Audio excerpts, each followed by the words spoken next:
Main event time. Yes. Artur Beterbiev against Dmitry Bivol.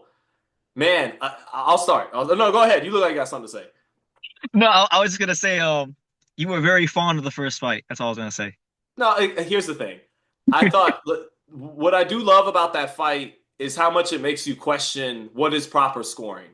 Because I think live, a lot of us, myself included, thought Bivol won that fight. He had the more eye-catching punches, and it felt like he walked Beterbiev and kind of outboxed him into shots.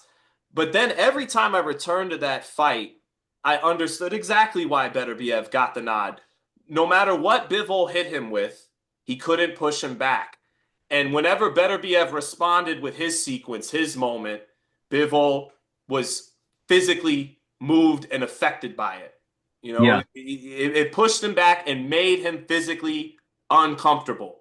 And the judges in those, and because every round was so close, the judges gave the edge to the guy who hurt the other guy a little bit more and who was the more effective aggressor and who Yeah. controlled the center of that ring a little bit. Some people would argue, no, Bivol controlled the center of the ring. He turned Arthur and walked him into shots.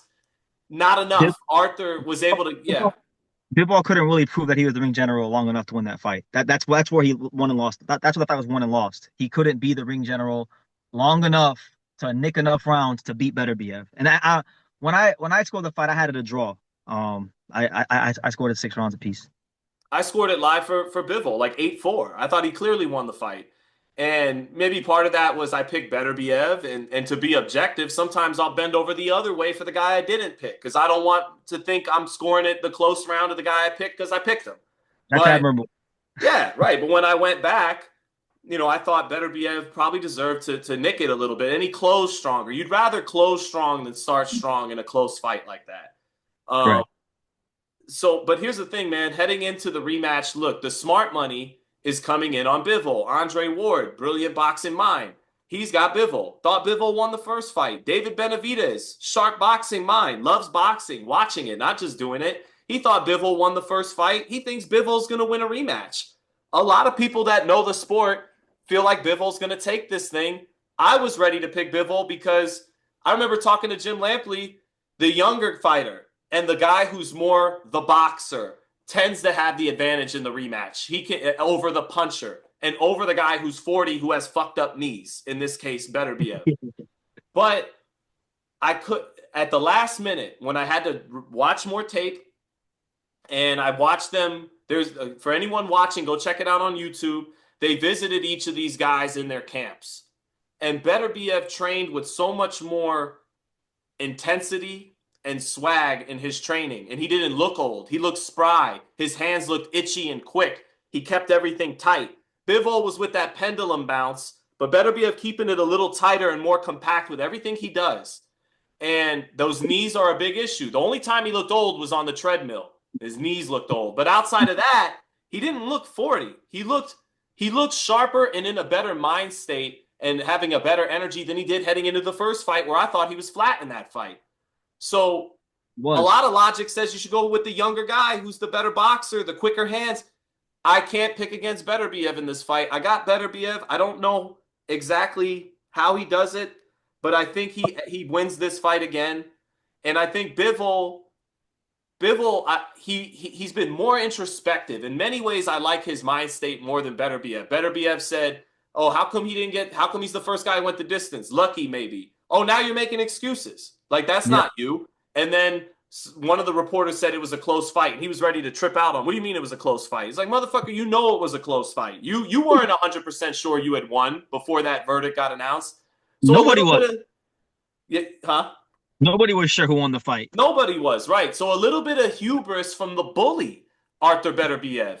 And Bivol, the more reflective fighter, the more introspective fighter, I think he would love nothing more than to stand up to this bully and a guy he's kind of been in the shadow with. I even sense a little bit of like fear from Bivol when they have their face off, when they speak across from each other for the promotional stuff. He keeps his head down. He's very subdued. And Beterbiev imposes himself with the body language. He wants Bivol to always know I'm the big brother and you're the little brother. I was when we came up in the amateurs in Russia. I am now. I was in the first fight. I'm going to be again. I give the edge to Beterbiev to win again because we have to see Benavidez and Beterbiev. Benavidez is the guy to beat Beterbiev, not Bivol. Go ahead. Okay, so a couple things. I've come to agree with that point about Benavidez. I think Benavidez Beterbiev is the fight we need to see. But I also think, that fear you speak of with Bivol, that It can fear work good comes. for you. It can work good for you for sure, but I think it comes from the fact that he knows deep in his heart that he pretty much boxed as close to a perfect fight as he possibly could have in that first fight. He even had there was I forget which round. Maybe you could tell me. He had him hurt. Remember, Seven. and he got the seventh round. He had him hurt, and then he wound up getting too aggressive and then got hurt back. But he was very effective against Beterbiev, neutralizing him and outboxing him and pushing him back at times. And I don't think he can. I don't think personally he can box a better fight than he did in that first fight, unless he changes something and that winds up being effective for him. So that's the Well, intrigue of it you all. saw him wrestling on the inside in camp. I Yeah, think he wants to do a little bit of what Cotto did in the rematch with Margarito. I got to find ways to stop the forward momentum. I can't. correct, Yeah, correct. Because the thing is, if he just does the normal Bivol pendulum step Soviet Union style, Beterbiev is going to nick a lot of rounds because he's the heavier puncher and he's going to come forward and he's going to get a lot of rounds just on ring generalship. So I I like Bivol a lot. I hope that this fight winds up being better than the first. Because let's be real, and you talked about this with me personally. Like, the first fight was like Canelo Golovkin won. It was like, yeah, oh, it's going to be a war. It's going to be. It was okay. It's a good yeah, fight, it didn't live but it up to the wasn't hype. anything special. Yeah, it didn't live up to the hype. It wasn't an all-time great light heavyweight fight. No, it wasn't explosive. It didn't, it didn't have a No, lot of explosive moments. It was no. tightly contested, very Yeah, technical. But yeah. people want a more decisive outcome in fight number two, and I think they want someone to get hurt. They want some more spontaneous combustion. Well, I think they're gonna get it. I think they're gonna get it because in the first fight, I think was coming off a knee surgery. And he really didn't have a ton of time to recover. I think he's had more time to recover now and get used to the knee surgery. And he beat Bivol, so that's going to do something for his confidence. And Bivol is probably going to be more aggressive in this fight, and he's going to bring the fight to Artur a little more, and that's going to play into his hands. And I think that he'll get back on track and finish the job this time and put him out. Yeah, and upon further review, Beterbiev caught more of the punches than it seemed live. And the judges, if they score the second fight like they scored the first fight, he's going to have to do more than just land. He's going to have to land something that stops that forward momentum and stops Beterbiev from answering the play with his own sequence, but his sequence backs him up. I do think Bivol is going to take more chances. I don't know if it'll look. Bivol could not only win this fight, he could win this fight by knockout. He could. Yeah, those old knees and Beterbiev, walking into big counters and not only again, Bivol could win this fight by knockout, but I got to give the edge to Beterbiev. I'll pick him again. And I didn't expect to end up there. Go watch Yeah, that training footage of them being visited in camp. That had a big last second imprint on me. Yeah, I got better. Yeah.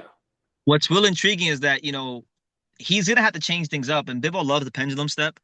So if he's changing things up, he's not gonna be he can't pendulum step as much as he's accustomed to. He may have to sit down a bit more. And I don't believe he can win a fight like that. Yeah. I find it very hard to believe that he's gonna, kind of venture off of the Soviet style a little bit and then sit down and, train with Beterbiev and beat him. But he knows he can't fight the way he did last time because it's just not gonna work out. He can't box no better than he did in the first fight. So I'll tell you this, if Bivol comes back in this fight, changes his style, and finds a way to beat Beterbiev, I have to look at him in like a different light. I would actually look at him as an all-time great. Oh no, I think I just want to see one guy. The winner, even if it's not a fun fight and even if it's not conclusive, is going to be an all-time great because they've got too many accomplishments to their name at light heavyweight to take it away from them. But I want to see that a guy show all-time greatness, whoever the winner is in this fight. You want to watch the fight and know without a shadow of a doubt that you were in the presence of greatness. Yes, Yeah. not in the And so, presence of very goodness. yeah, no, so do I. Because Sean, we're here on YouTube and there's all kinds of different boxing fans. You have like the LDBC, you have like the Eastern European lovers. So no, we're just fans of boxing. But the Eastern European lovers were like, "Oh, this is a great fight," and it really wasn't a great fight. It was a very good chess match, if you're into that type of thing. But it did Closely not. contested throughout. Yep. It did not deliver in the entertainment department. So hopefully now it does deliver in the entertainment department, and boxing is better because of it. That's what I'm rooting for.